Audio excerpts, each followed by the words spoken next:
नमस्कार दोस्तों, मैं अंकुर उपाध्याय स्वागत करता हूं आप सभी का आपके अपने YouTube channel share market analysis में। दोस्तों, यहां पे आप सभी के साथ बात करने वाला हूं एशियन पेंट्स के बारे में। ये एक ऐसी कहानी हो गई है जो सब जानते हैं, पहचानते हैं, पैसा नहीं बना पा रहे। बस सवाल ये उठता है, एशियन पेंट में ऐसा क्या हुआ है जो इन्वेस्टर्स बुरी तरीके से परेशान है। और सवाल ये भी उठता है कि करंट सिचुएशन में क्या करना चाहिए।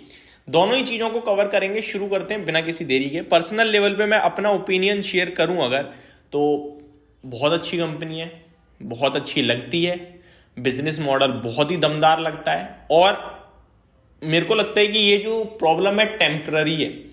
लाइफ लॉन्ग अगर आप देखना चाहो या फिर लॉन्ग टर्म अगर आप देखना चाहो, आउट परफॉर्म करेगा शेयर। कंपनी करते आई है और पैसा बना के देगी इन्वेस्टर्स को, और दिया भी है। ये मेरा पर्सनल लेवल पे मानना है। अब मैं इसको जस्टिफाई करने की कोशिश करूंगा। पहले मैं आपके साथ शेयर करना चाहूंगा दोस्तों, 2-3 दिन पहले बर्जर पेंट की तरफ से कुछ कमेंट्री थी।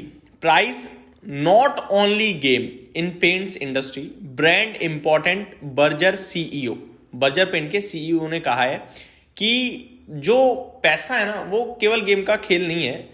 पेंट इंडस्ट्री में ब्रांड वैल्यू इंपॉर्टेंट है। यानी कि पैसे को ये वैसा पैसा नहीं बोल रहे, कह रहे हैं कि जो आप पेंट का मतलब प्राइसिंग पावर जिसे कहते हैं, प्रोडक्ट की प्राइसिंग पावर, ठीक है। Competition is intensifying in the decorative paint segment. Berger Paints India, the country's second largest paints manufacturer, plans to hold on its share in the face of challenges. Abhijit Roy, managing director and chief executive officer of Berger, spoke to Ishita Ayan Dutt in Kolkata about his 100-year-old company. मैं आपको दोस्तों एक चीज clearly बताना चाहूंगा, अगर Asian paint को लेकर कोई टेंशन में है या परेशानी में है, तो उसे एक चीज अच्छे से समझ में आनी चाहिए। पूरा पेंट बिजनेस प्रॉब्लम में है, केवल एशियन पेंट नहीं है। अगर केवल एशियन पेंट खराब होता तो आप कहते कि कंपनी खराब है। पूरा सेक्टर खराब कर रहा है तो फिर पूरा सेक्टर ही प्रॉब्लम में है। और सेक्टर पूरा प्रॉब्लम में लाइफ लॉन्ग नहीं, रोटेशन में आता है। अब करंट सिचुएशन ऐसी है कि आपका रियल एस्टेट बूम कर रहा है और पेंट सेक्टर आपका सुस्त पड़ा है। How it is possible? क्योंकि विदाउट पेंट रियल एस्टेट कैसे बूम कर रहा है, इसका भी मैं आपको रीजन देना चाहूंगा दोस्तों। जो आपको ऑफिस मतलब रियल सेक्टर में क्या है, देखो आप या तो कमर्शियल खरीद रहे हो या रेजिडेंशियल खरीद रहे हो, और हाई राइज में चाह रही है ज्यादातर ग्रोथ। यानी कि जो महंगे लग्जरी अपार्टमेंट, छोटे अपार्टमेंट नहीं बिक रहे हैं, नहीं वहां पैसा बन रहा है। लग्जरी, जो मिडिल क्लास के लिए अपार्टमेंट बना रहे थे ना, वो भी लग्जरी में काम कर रहे हैं अभी, ठीक है। सिग्नेचर ग्लोबल के मैंने काफी इंटरव्यूज देखे हैं उनके मैनेजमेंट के, वो क्लियरली कह रहे हैं कि डिमांड जो है थोड़ी सी महंगी प्रॉपर्टी की ज्यादा है, ठीक है। तो ये लोग क्या कर रहे हैं, ये आपको ऐसा बेचते हैं जिसपे कोई एडिशनल पेंट सर्विस नहीं होती है, न्यूट्रल होता है, लोग रहने लगते हैं, सिंपल हो गया है, ठीक है। तो एक समय था आप सबसे पहले पेंट करा रहे हो, अभी पेंट हो रहा है लेकिन वो नाम का, पैसा नहीं बन रहा पेंट कंपनियों का वहां पे। लेकिन आप ये सोचो, यही जो प्रॉपर्टीज दबादब बिक रही हैं, ये 3-5 साल में रिक्वायर करेंगी पेंट की, और फिर जो व्यक्ति रह रहा है वो पेंट कराएगा। तो जब वो बूम आएगा ना, देन डेफिनेटली ये रॉकेट होंगे ही होंगे। ऐसा आप साइकोलॉजिकली सोच सकते हैं। अगर मैं पेंट स्टॉक की बात करूं एशियन पेंट की, नो डाउट कंपनी की थोड़ी प्रॉब्लम आई है। 2-3 बड़े कारण जो कंपनी खुद कह रही है। एक, जो रॉ प्रोडक्ट्स हैं उनके दाम बढ़ रहे हैं, उनके कॉस्ट ऊपर आ रही है, जिसकी वजह से मार्जिन इंपैक्ट हो रहे हैं, प्रॉफिट इंपैक्ट हो रहा है। दूसरा, कंपनी कह रही है थोड़े समय और रह सकता है। तीसरा, कंपटीशन काफी टफ हो गया है। यहां पे बर्जर पेंट में लिखा जरूर था second largest manufacturer, but actually में ये सेकंड नहीं है, ये थर्ड है।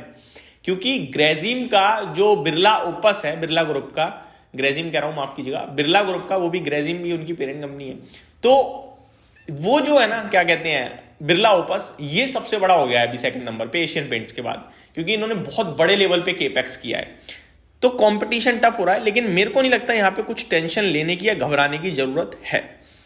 कंपनी की बात करें तो 2,33,000 करोड़ का मार्केट कैप है एशियन पेंट का, आप इसको अवॉइड नहीं कर सकते।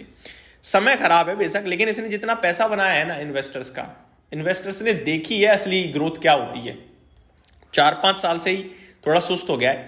अगर मैं अपनी बात करूं तो 2015 में मैंने शेयर बाजार को फर्स्ट टाइम देखा था, तब ये शेयर 650-700 रुपए पे घूमता था, और 2021 में ना इस स्टॉक ने 3,000 रुपए का भाव दिखा दिया था, यानी 4 गुना हो गया था ये 5 साल में। अब 21 के बाद से 24 हो गया, लेकिन ये स्टॉक वही 3,000, 2,800, 2,500 और अभी तो 2,400 हो गया है। तो आप ये कह सकते हो कि करीब 9 साल में 700 वाला आपका 2,400 हुआ, यानी 3 गुना 9 साल में। तो ये भी कम नहीं होता है, बट डेफिनेटली जिसने 24 में, 23 में, 22 में लिया है वो लॉस में है, तो ये खराब लग रहा है।